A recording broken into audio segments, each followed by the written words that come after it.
Hello, everyone. Welcome back to All About America's Team, brought to you by Delahanty Media. The NFL season is right around the corner, and we at All About America's Team are excited to get back into the swing of things. My name's Ray Nickens, joined with, Owen DeChico. and this is the show where we talk anything and everything America's team, the Dallas Cowboys. This show is going to be very, very short and sweet. We're just going to tie up the preseason as best we can before kicking off the regular season with the Tampa Bay Buccaneers on Sunday. We have some exciting news coming up at the end of the show, so stay tuned for that. But let's get right into it. Owen, let's start out with the news. What do you got for us? So I think everyone's aware, sadly, Tyron Smith will be out for several months due to he tore his hamstring off the bone. So he'll be out for several months, which for any fans that have been with the team post 2016, we all remember the Atlanta Falcons game where Claiborne, I believe his number was 97, had like 6 sacks and was very close to breaking the all-time sack number for a game. So whenever Tyron goes down, it gives me flashbacks to that moment. Um Michael Gallup, he was in individual drills this week, which was good. The only two players that were on the injury list were him and Jordan Lewis with a hamstring injury. Both of them, well, Michael Gallup will definitely not play this game, but Jordan Lewis should play, which will be good. You have him in the nickel. For whatever reason, if he doesn't have to play, as of right now on the depth chart, Bland will be number 30, will be the nickel who is Ray's favorite corner on the team. So I guess he'd love to see him play. And last but certainly not least, Dallas signed Jason Peters, the 40-year-old left tackle, Super Bowl, All Pro, Pro Bowl, yada, yada, yada, future Hall of Famer, ex Eagle. Last year he was with the Bears. He will not be ready for a few weeks because he's not in football shape. But once he is in football shape, um, based off of how Tyler plays in the first week or so, we could either see Tyler move to left guard or Tyler be the permanent left tackle and Jason just be a swing tackle for the year. And Jason was really cool about it. He was saying that all he wants to do is help.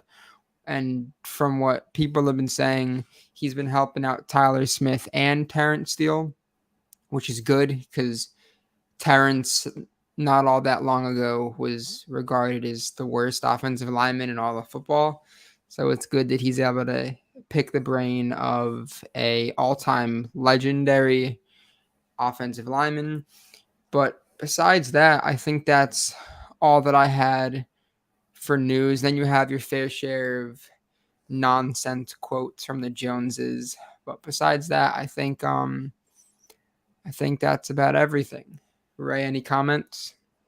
Yeah, I think that the Jason Peters signing was necessary. I would have liked it to be a little bit of a younger player who can help us at left tackle right now.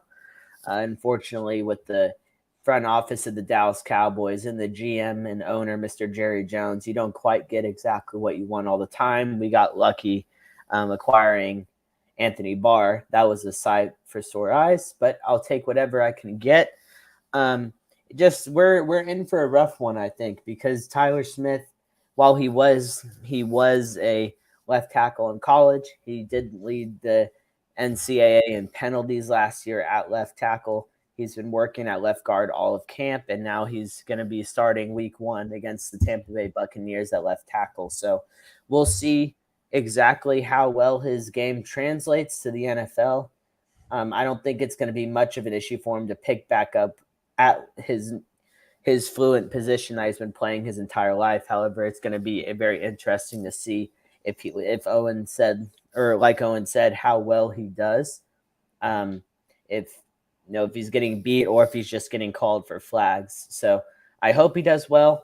Week 1, it's going to be a tough test. I mean, Tom Brady. We've been talking a lot about, or the media's been talking a lot about how difficult Tom Brady's about to get, or have, how much difficulty Tom Brady is about to have with his interior offensive line being banged up. But he still has a left tackle and a right tackle that are considered top 10 at their position playing.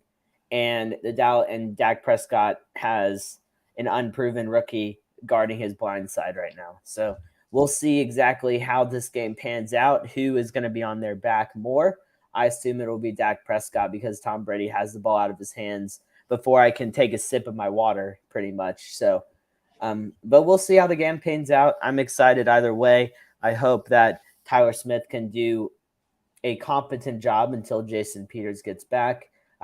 Even with his old age, I'd rather see someone experienced at the position playing than a rookie who's been practicing at left guard all of training camp. So hopefully he gets some good experience, like Jerry said. The Harvard degree, I believe, is what he called it. Gets that Harvard degree in the first 2 or 3 weeks, then move back to left guard and have Jason Peters play until Tyron Smith can get back. But that's all I really have for as of the news. Yeah, it'll be weird to see because there are several different scenarios that could play out. You could have Tyler not play all that well, then him move back to left guard, and then Jason play left tackle. Then when Tyron plays left tackle, and then Jason kicks out to right tackle. So there's a bunch of stuff that could happen, and it'll obviously Jason won't be a part of this team for, I'd assume, past this season unless he decides to want to play again. But it'll be interesting to see because they could if they can have a healthy Tyron, a healthy Jason, and then Terrence Steele, the offensive line depth becomes a lot better. Yeah, So, and I mean, I do have one more thing to say that just came to mind, and mm-hmm. it's one of those negativity things that I have to say when it comes up. But I mean, this just goes to show how incompetent the front office sometimes is. I mean, Tyron Smith has been hurt more than he's been on the field the last 3 or 4 seasons, and we drafted a player who wasn't ready to replace him, and we were planning to play him at left guard, expecting Tyron Smith to somehow make it full through the entirety of the season, and then all of a sudden he's hurt once again until at the earliest and most hopeful December, and we're having to go out into the free agency and pick up a 40-year-old lineman to replace him because our rookie that we drafted to ultimately play left tackle isn't really ready. And then we ultimately have to start him, and because the free agent is out of shape. So just another thing that really bothers me about the Cowboys sometimes. I mean, it's not really going to hurt them that much considering I don't think the Cowboys were going to have much success against the Bucs anyway. I still think they're going to be around 4-3 after 7 games with the easy games coming up. Still think they're going to win the division, but we'll kind of get into all that stuff a little bit later on the show. Let's kind of get into preseason. Yeah, so I one thing before you say that, I do think that Tyler is ready. A lot of teams had a first round grade on him, and he would have gone in the first round if Dallas didn't take him.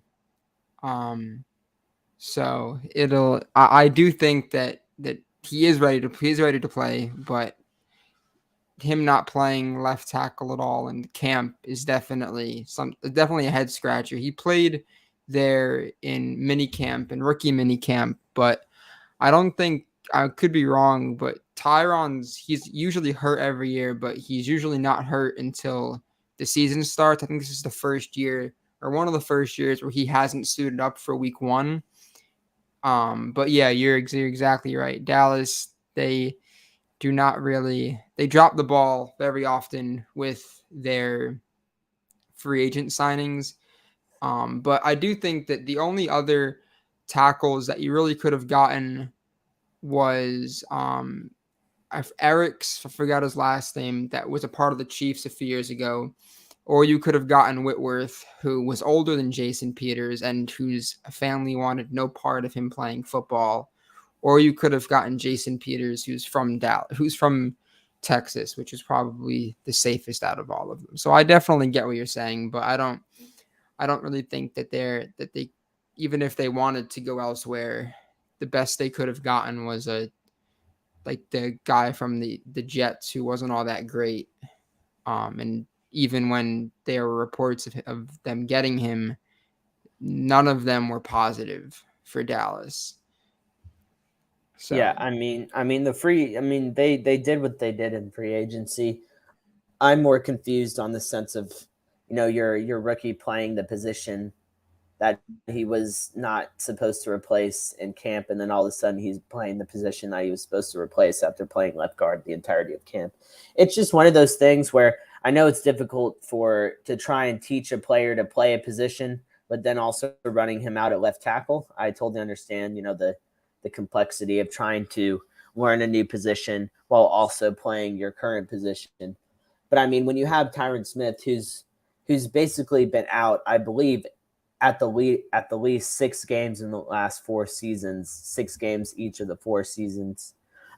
They should be at this point expecting him to miss games, and unless you were planning on starting Terrence Steele at left tackle, then Tyler Smith should have been getting reps at the left tackle position, if not in preseason games, just a couple reps here and there in training camp. what they were doing was that they were having McGovern play left guard. It was a very poorly played out situation, but what they were doing, they were having Josh Ball play left tackle and then McGovern play left guard because they knew that Tyron would get hurt. So they wanted McGovern to play left guard, but they didn't let they didn't let Tyler play left tackle. So it was a very weird.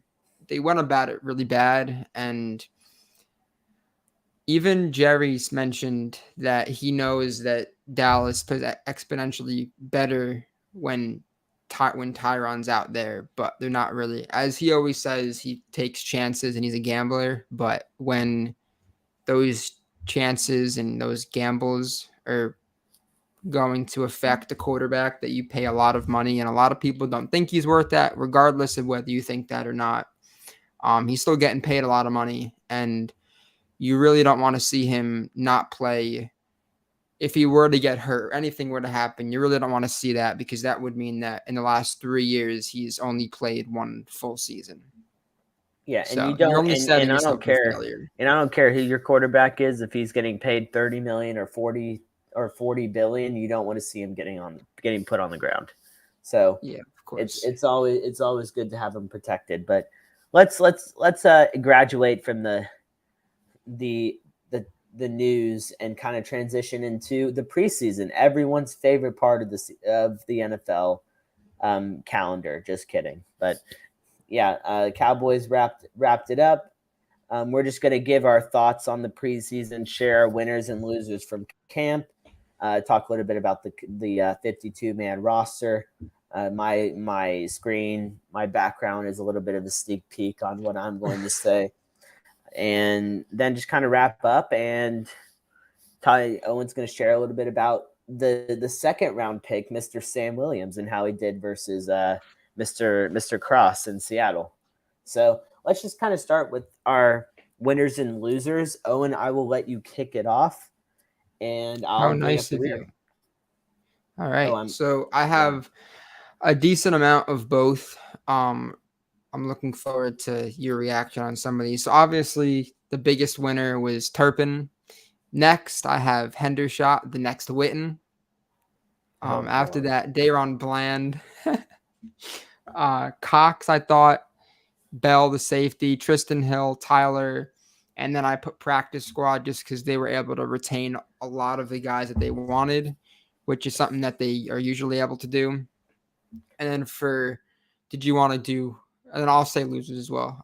Losers, Kelvin Joseph, Josh Ball, Ridgeway, the rookie from Arkansas, Nashawn Wright, and then Tolbert, just because of the mental errors.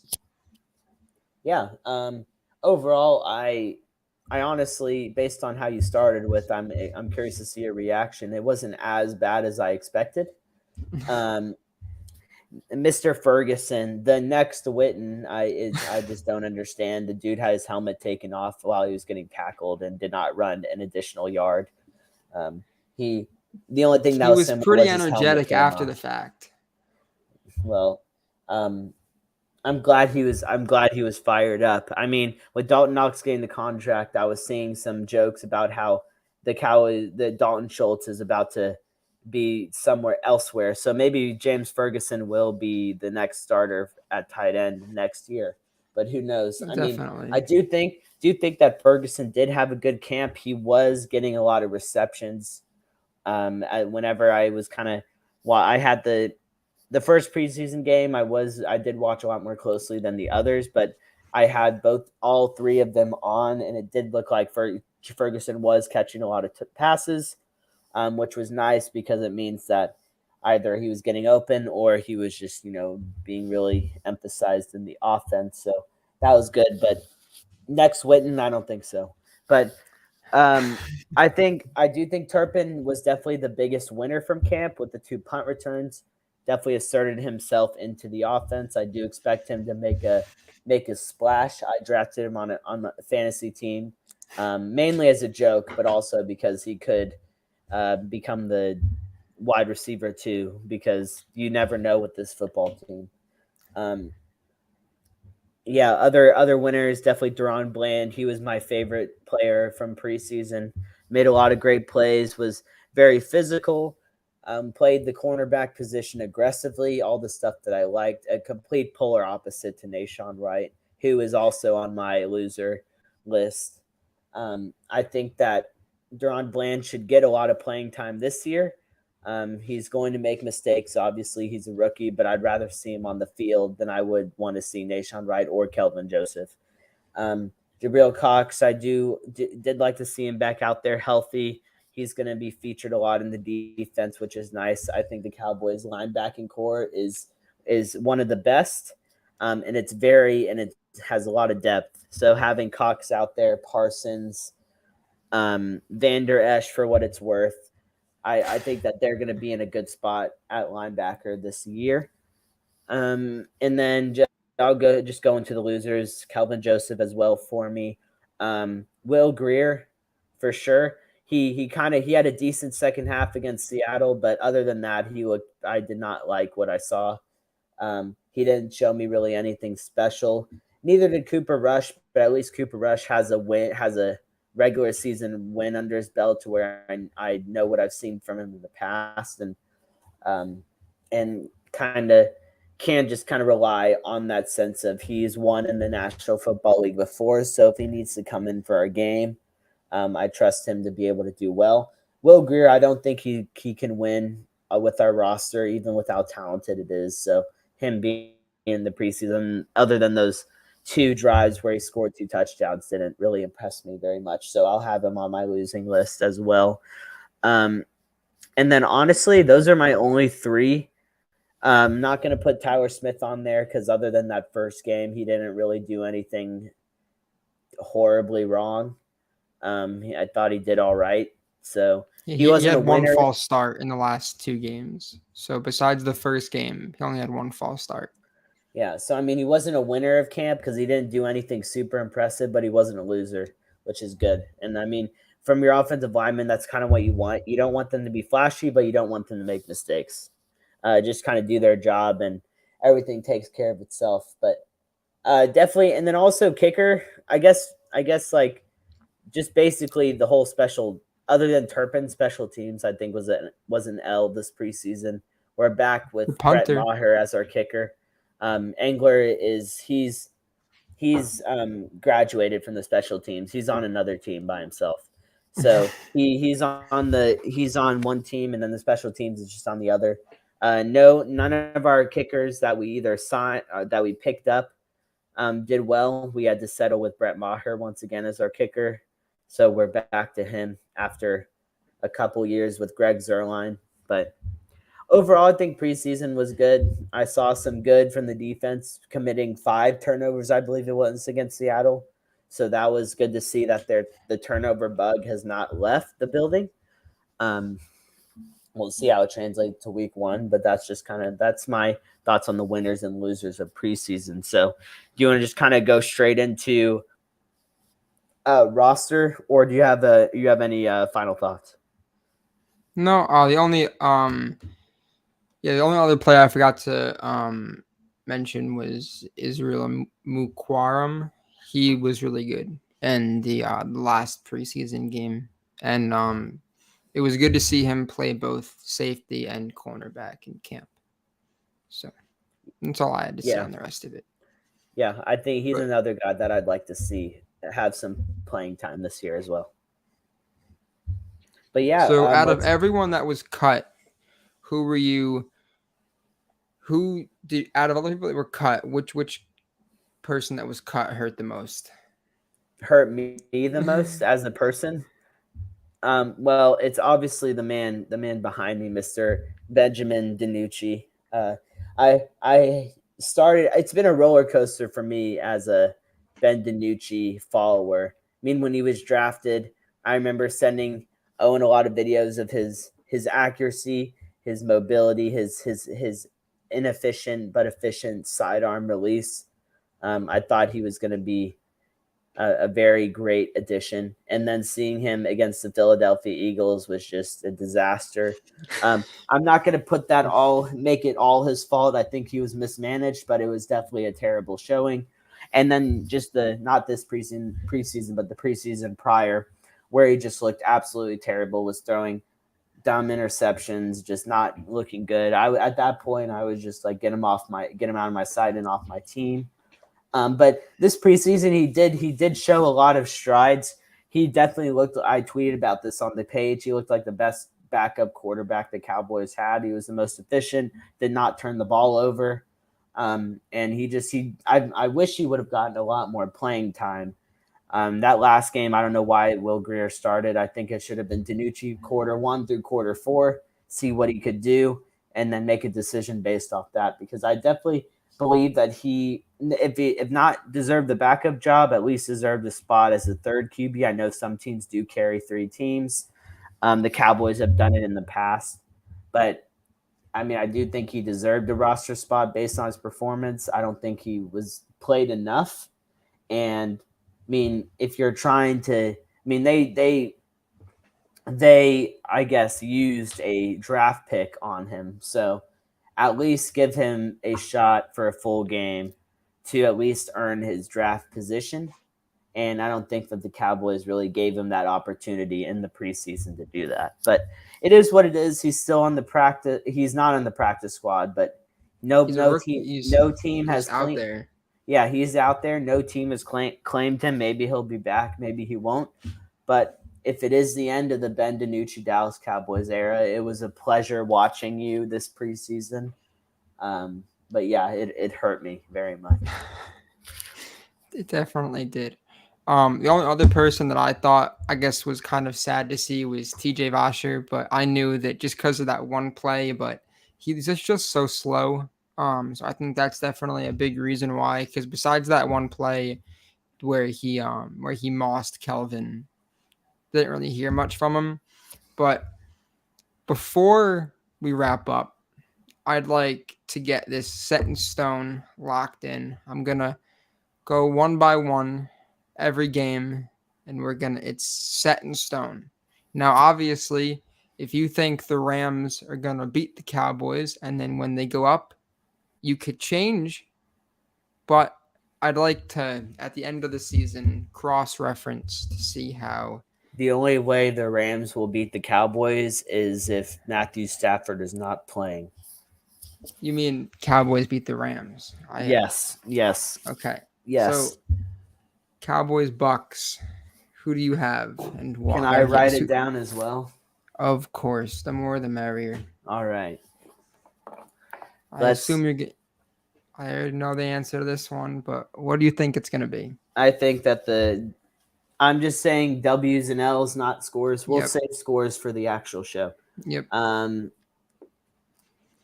Gosh, I need a pen that functions. I say the Bucks because as much as I love the Dallas Cowboys, I'm going to take the greatest quarterback ever over any quarterback in Dallas.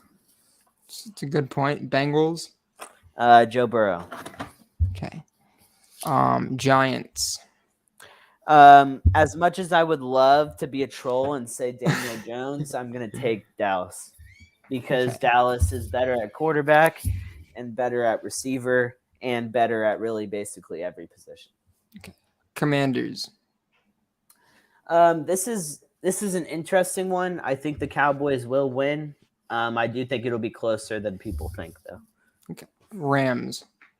Um, the Rams are going to beat the Cowboys. Eagles. I'm going to take the Cowboys in the first matchup. Okay. Lions. Cowboys by double digits. Bears. Cowboys again. Packers. I'm gonna take. Is this off a bye? I believe so, yes. I'm gonna take the Packers because I think that the Packers, while they have some receiver issues, but it is a little bit later on in the year. They're gonna have it a little bit more figured out at that point. I'll take the reigning MVP. The Vikings. I'm gonna take the Vikings. I think the Vikings they have a better. I think their coaching staff changing is going to help the offense as well as the defense. I think that Kirk Cousins could have his greatest year in the NFL as a quarterback. Their offense is very loaded and super explosive. So look out for the Vikings. I think they could win their division. Yeah, me too. Giants. W. Colts. L. Matt Ryan. If you followed us a little bit the last couple of podcast episodes, I'm very high on the Colts this year with the quarterback change. I think they're poised to make a playoff run. I'm going to take them against the Cowboys. Okay. Texans. The Cowboys will win the Texas Showdown. Jags. The Cowboys are going to beat Trevor Lawrence, unfortunately for the Surfers in Jacksonville. You said the Eagles are going to split, so loss. Titans. The Cowboys are going to beat the Titans because the Titans do not have a wide receiver, don't have a receiving game. Commanders. Cowboys will win that game. Okay, so you have 1, 2, 3. You have 9 wins, I think. Only 9? I wrote sloppy, so I have Cowboys 10. going 5-1 in the division Okay. and beating the Texans, Titans, Jaguars, and Lions. So 10-8 or 10-9. It's 10-7, sorry. Yeah. Yeah. So I have them going 11-6, but I think it's more realistic that they go 9-8. 11-6 just so that I don't the usual Dallas depression doesn't hit so early. I think they're going to beat the Bucks, lose to the Bengals, beat the Giants, beat the Commanders, lose to the Rams, lose to the Eagles, beat the Lions, beat the Bears, lose to the Packers, beat the Vikings, beat the Giants, lose to the Colts, beat the Texans, beat the Jags. I think the Eagles game the toss up. I have them beating the Eagles, but I could definitely see them getting swept, beating the Titans, and then losing to the Commanders. So I realistically think they're going to go 9-8, but I could see 11-6. I do not think they're going to make the playoffs. So that's. But you just said they were going That's 11-6. Yeah, but 11-6. But I also have the 49ers making it to the Super Bowl. I don't think that the Rams are going to be worse than 11-6. They could be they could definitely be better. You also have there are three wild card spots, right? Yeah. So So as of right now, your playoff teams are 49ers, Rams, Do I you have the have Cardinals as a playoff team? Because they're not going to have Hopkins for the no, I first don't. half. I Okay, have so the both Cardinals, the they were in the playoffs last year. Do you have the Packers? yeah, Packers and Vikings. Okay, so Vikings replace Cardinals. So that is 1, 2, 3, 4, 5 playoff teams. There's 2 spots up for grabs at that point. You're gonna have Eagles, I Um, assume, because Eagles win the yeah, the division. Eagles, and And then who's then your dark horse after that? I have it either between the Saints or Dallas, but I'll go Saints. Okay, so you think Dallas at 11-6 are going to No, miss the I playoff? was I think they're gonna go more 9-8. I just put 11, and I would just because there are two games that honestly, depending on how there are two Well, you pivotal have to. games. Well, you have to lock it in though. This is So locking in their I will schedule, have them go 11-6, but I do not think and that they will make the playoffs with that record. I think the Saints, just based off of their team and how they looked with Jameson with Jameis Winston, could be better. okay, so you have Saints going 12-5 and beating out the Cowboys in the postseason. Sure. I also So think that basically, Dallas. so I guess Eagles go 12-5 and win the division by They a game, they they could definitely do well. They could definitely. I think they could definitely win more than 12 games, but sure, just for and the then say of things. Vikings beat the Cowboys head to head, unless you have the I have the Cowboys beating the Vikings. Vikings I have head the to head. Cowboys beating the Vikings. But I think the Vikings are going to win the division. Okay, So I have the so the Packers beating Packers Dallas. will beat the Cow. Okay, Vikings win the division. Packers get in based on head to head. Bucks win their division. Rams win their division. 49ers get in because the 49ers are going to be a lot of wins anyway. Yeah. All right. So Well, that is I have the my Cowboys winning the division at 11, and the Eagles making the playoffs at 10-7. I'm sorry, the Cowboys winning the division at 10-7, and the Eagles on getting in at the 7th spot at 9-8. And I have Cardinals missing the playoffs, and I think the Vikings make the playoffs, and the Packers don't, and the Saints make it. Because I think the Packers, they lost Devontae Adams. They really don't have a receiving presence, and I don't believe they can run the football to victory. So, yeah. as great as Aaron Rodgers is, he needs talent, and he does not have very much talent at the moment at wide receiver.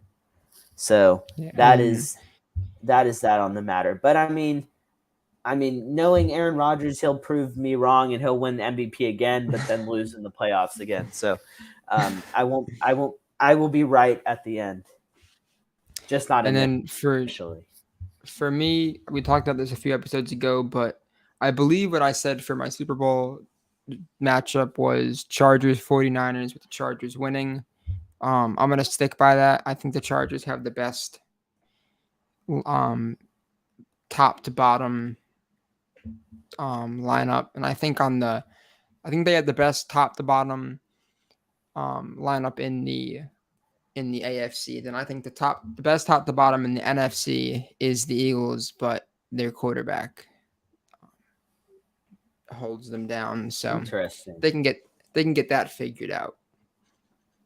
Because the Interesting. Buccaneers, their offensive line isn't all that great now with injuries. Tristan Wirfs is questionable to play. He was limited today in practice. The Rams, with their quarterback having tendonitis, they also lost Von Miller and they got Bobby Wagner, but they lost Von replaced him Miller. with Bobby Wagner, But and they they also added play Allen two different Robinson. positions because added Allen Bobby. Robinson. Well, Allen Robinson replaces Odell. Well, So, who knows? Odell might come back. Yeah, that is true. In which case, nobody will be able to cover the Rams. Nobody can cover the Rams now. Well, they will be uncoverable if they're lining up Cooper Kupp, Allen Robinson, and Odell on the field together. They will be uncoverable. True. But the only issue is their running game. my Super Bowl prediction is the Rams to repeat. I believe Matthew Stafford when he says his elbow is not going to be an issue. He participated in a full workload this last week of practice. They're gonna monitor his issue throughout the season, and much like when Romo was taking Monday or Tuesday off every week for rest purposes, I expect Stafford to do the same. All the veteran quarterbacks will have days off for rest. He'll use that day to rehab and get a massage done or therapy or whatever to get it right. And I trust the Rams to be able to manage that well throughout the year. And I see no drop off in his arm strength or his accuracy. And with Cooper Cup and Allen Robinson there, and I think that their run game is going to be just fine. I think they're going to repeat. They're going to make it back to the championship just because their team is the most soundly built at every position, and they have the quarterback who's proven he can win. And as for the AFC, I think while the Bengals did make a nice run, they brought a lot of people back. They revamped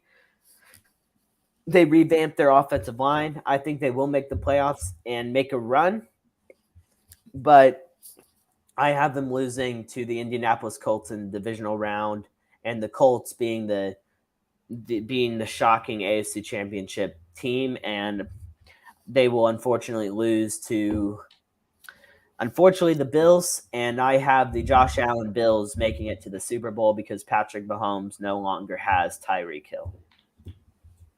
Interesting. But All don't right. be but the Miami Dolphins will be a playoff team, so don't you worry. But yeah, Well, so I am locking in Rams Bills. So the Thursday night meeting will be the Super Bowl night meeting, okay. unless the Bills find a way to blow their game and twice in the last minute of fourth quarter and overtime. Well, that I'm glad that we got that, and it'll be interesting to see week by week to see what happens. But yeah, I agree with a lot of what you said. The Colts, I'm not so sure about all that because at the end of the day, That's Jonathan why Taylor. that's why they are the dark horse. You're This is not true. supposed to agree with me. You're just This is supposed to true. accept it. But I guess just a tidbit before we call it. If the Dallas does not make the playoffs, a lot of earth shattering things will happen. Zeke will get cut because this is his opt out year.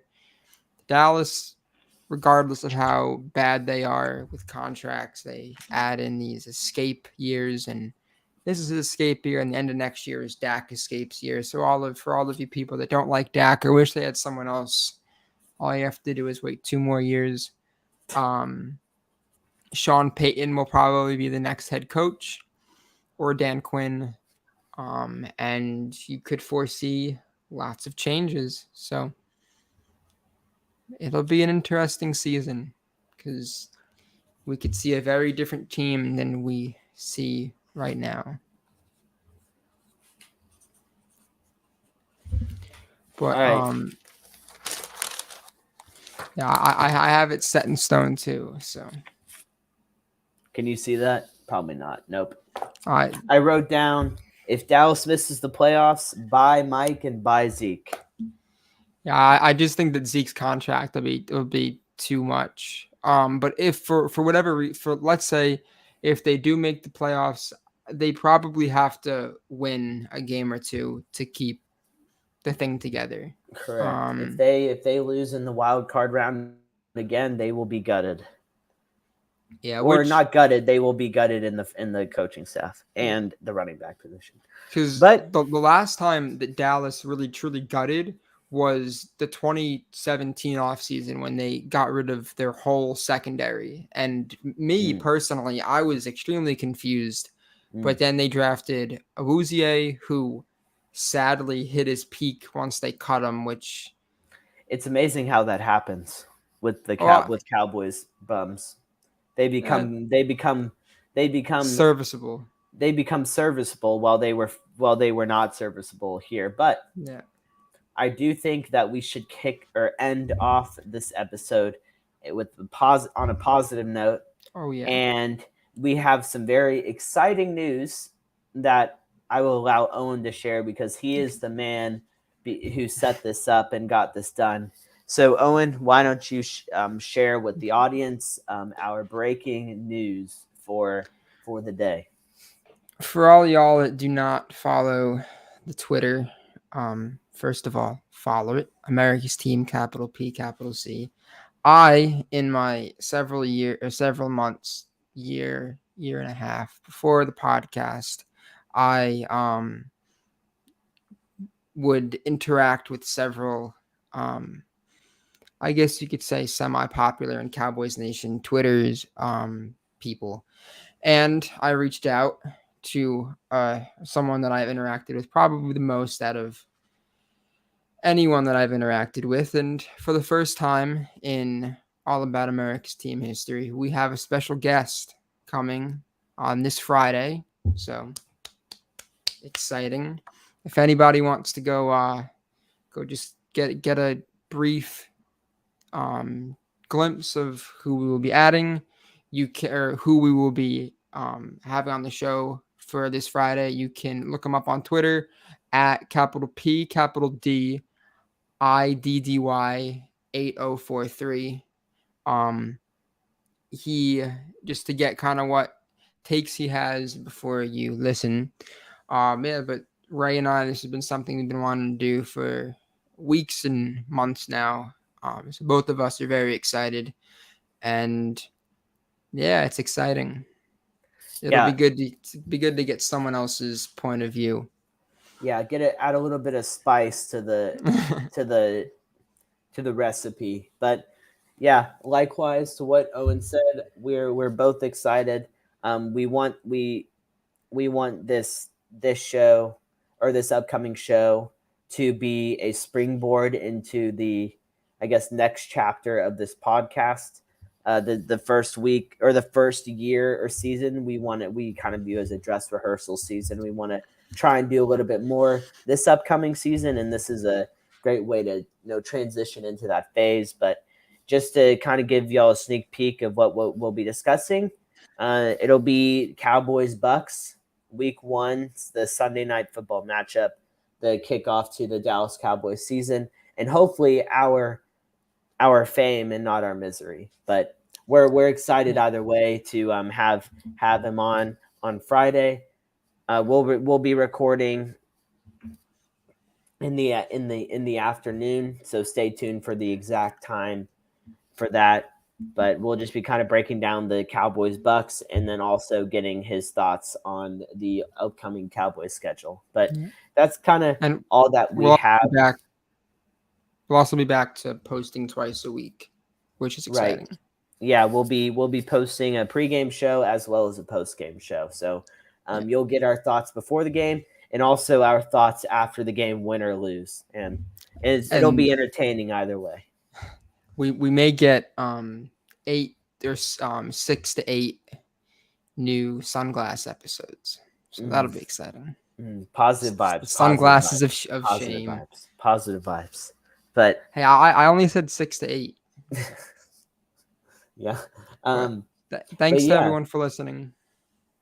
Yeah, like Owen said, follow the Twitter, America's Team, capital P, capital C. Follow the TikTok. Not sure what that is, but the TikTok will flourishing. as much as I am not a fan of TikTok, I view it as a tool, and clips will be coming. They are all tools this season. Our best clips will be on TikTok, so be ready for that. Owen, what's the TikTok handle? It is All About America's Team. Fire. Good to hear. And any hot takes that Ray decides to say, which are, I'm sure, depending on how the season goes, maybe plentiful, they will most likely get put on there, just to, because everyone deserves to hear Ray's takes. I think, and who knows, they could be right. They usually are. I've learned that even though, as much as I hate them, They're normally right. Yeah, well, unfortunately, my Ben DiNucci take was wrong. I will have to go to my Oh, grave knowing that I was wrong about Mr. Ben DiNucci. well, who The good knows news what? is, the good news, Arch Manning is on the way. Oh yeah, the high school phenomenon, The fin- beating hey, teams that are 2-11. hey, Arch Manning, Peyton Manning Super Bowl, Eli Manning Super Bowl. It's I have the odds on my side. Mm, But yeah, yes, enough of this nonsense. We but yeah, follow the Twitter, follow the TikTok. Stay tuned for Friday. We'll let you know on the details of when we'll be going live with Mr. P Diddy, and we're excited for that and excited for the season. But we'll see you later. Thanks for watching and have a great rest of the week. We'll see you on Friday. Go Cowboys! go Cowboys.